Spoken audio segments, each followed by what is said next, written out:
Hello అండి, అందరికీ నమస్కారం. ఈ శ్రావణ మాసంలో ఏ పూజ చేసినా, వ్రతం చేసినా వాయినం మరియు తాంబూలం ఎలా ఇవ్వాలి? శ్రావణ మాసంలో వరలక్ష్మి వ్రతం చేసుకునే సమయంలో చాలామందికి ఒక సందేహం ఉంటుంది. పూజ అనేది ఉదయమే చేయాలా, సాయంత్రం కూడా పూజ చేయాలా, వాయినం ఎవరికి ఇవ్వాలి, తాంబూలంలో దక్షిణ పెట్టాలా, పెద్దవాళ్ళ దగ్గర ఎలా ఆశీర్వాదం తీసుకోవాలి, ఇలాంటి విషయాల్లో చాలా అపోహలు అనేటివి ఉన్నాయి. అన్నిటికంటే ముఖ్యంగా గుర్తుంచుకోవాల్సిన విషయం ఒకటే, ఎవరి ఇంట్లో ఏ సంప్రదాయం ఉందో దాన్నే ప్రధానంగా పాటించాలి. ఎక్కడి నుంచో చూసి, ఇతరులను అనుసరించి, సోషల్ మీడియాలో ఇన్ఫ్లుయెన్సర్లను చూసి మన ఇంట్లో లేనిపోని ఆచారాలను తప్పనిసరిగా చేయాల్సినటువంటి అవసరం లేదు. మీ ఇంట్లో ఎంతవరకు ఈ పూజ చేయకపోయినా మీకు చేయాలనే భక్తి ఉంటే చక్కగా చేసుకోవచ్చు. అయితే మీ శక్తి, మీకు ఉన్నటువంటి సమయం, మీ ఇంటి సంప్రదాయం వీటిని దృష్టిలో పెట్టుకొని పూజ చేసుకోవటం మంచిది. అయితే ఉదయం పూజకు చాలామంది ప్రాధాన్యం ఇస్తారు. వరలక్ష్మి వ్రతం అయితే ముఖ్యంగా ప్రధాన పూజను ఉదయం ప్రశాంతంగా చేసుకోవటం మంచిది.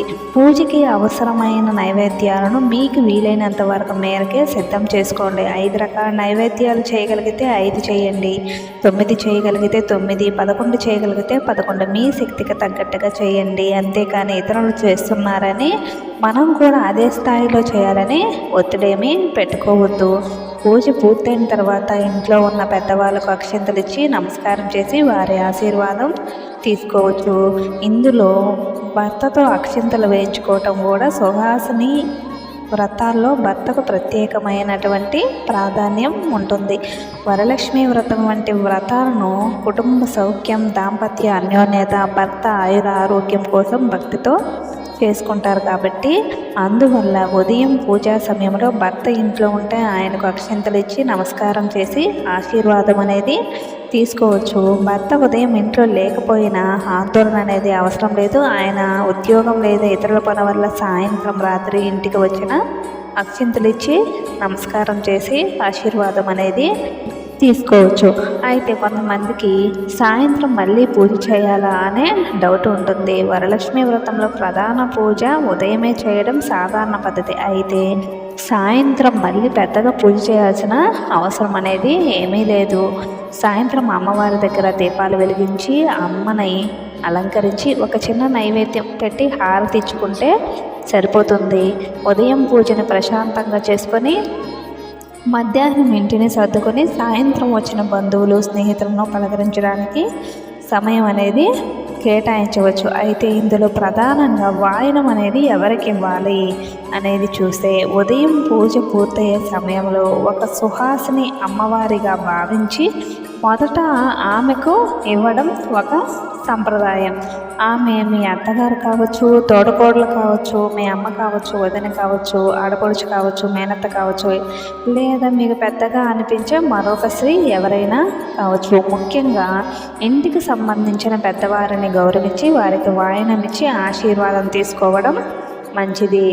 సాయంత్రం వచ్చేవారికి సాయంత్రం పెద్దవాళ్ళు, చిన్నవాళ్ళు, బంధువులు, స్నేహితులు రకరకాల వారు ఉంటారు. వారందరికీ ఒకే విధమైన నియమాలు పెట్టుకోవాల్సినటువంటి అవసరం అయితే ఏమీ లేదు. మీరు తాంబూలం ఇవ్వాలనుకుంటే పసుపు, కుంకుమ, బొట్టు, తాంబూలం, వాయనం మొదలైన మీ సంప్రదాయం ప్రకారం ఇవ్వవచ్చు. పెద్దవాళ్ళైతే వారికి నమస్కారం చేసి అక్షింతలు వేయించుకోవచ్చు. ఇకపోతే స్నేహితులు లేకపోతే పెళ్ళిగానే అమ్మాయిలకైతే పెళ్ళి కాని అమ్మాయిలు లేదా ఇంకా చిన్నపిల్లలు లేదా స్నేహితులు తాంబూలం తీసుకోవడానికి వస్తే వారికి తప్పనిసరిగా ఇస్తినమ్మ వాయనం, పుచ్చుకుంటున్నమ్మ వాయనం అనే విధానం అనేది చెప్పాల్సినటువంటి అవసరం అయితే ఏమీ లేదు. వారికి సాధారణంగా తాంబూలం అనేది ఇవ్వవచ్చు. ఎవరైనా బొట్టు పెట్టించుకోవడానికి కూడా పెద్దగా ఇష్టపడకపోతే దాన్ని పెద్ద విషయంగా తీసుకోవాల్సినటువంటి అవసరం కూడా ఏమీ లేదు. వారి ఇష్టాన్ని మీరు గౌరవించండి.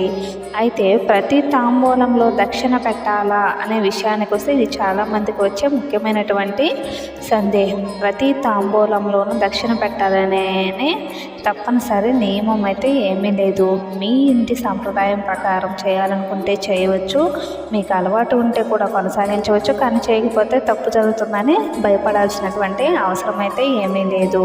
ముఖ్యంగా పూజ చేయించిన వారికి దక్షిణ ఇవ్వటం ఒక సంప్రదాయం. ప్రతి ఒక్కరికి ఇచ్చే తాంబూలంలో తప్పనిసరిగా డబ్బులు పెట్టాలని ఒక నియమంగా భావించాల్సినటువంటి అవసరం అయితే ఏమీ లేదు. కొంతమంది రూపాయి బిళ్ళలు, నాణ్యాలు తాంబూలంలో పెడతారు. అది వారి ఇష్టం, వారి యొక్క సంప్రదాయం. మీకు నచ్చితే మీరు కూడా పెట్టుకోవచ్చు.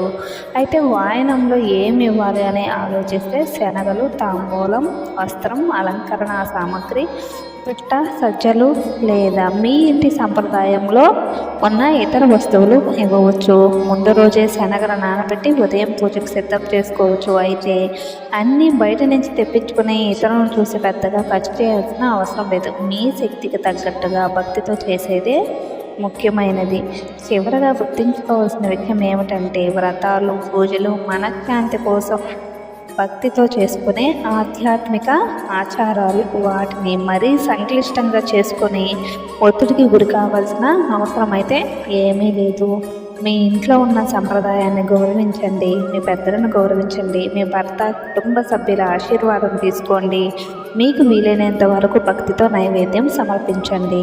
ముఖ్యంగా ఇతరులను చూసి సోషల్ మీడియాలో కనిపించిన ప్రతి ఆచారాన్ని మనం కూడా తప్పనిసరిగా చేయాలి అని అనుకోవద్దు. మన ఇంటి సంప్రదాయం, మన శక్తి, మన భక్తి, ఈ మూడింటిని సమతుల్యంగా చేసుకోవటమే ప్రధానమైనటువంటి విషయం. అందరికీ వరలక్ష్మి అమ్మవారి అనుగ్రహం ఉండాలని, ప్రతి ఇంట్లో సుఖ సంతోషాలు, ఆయుర ఆరోగ్యాలు, ఐశ్వర్యం కలగాలని కోరుకుంటూ ధన్యవాదములు.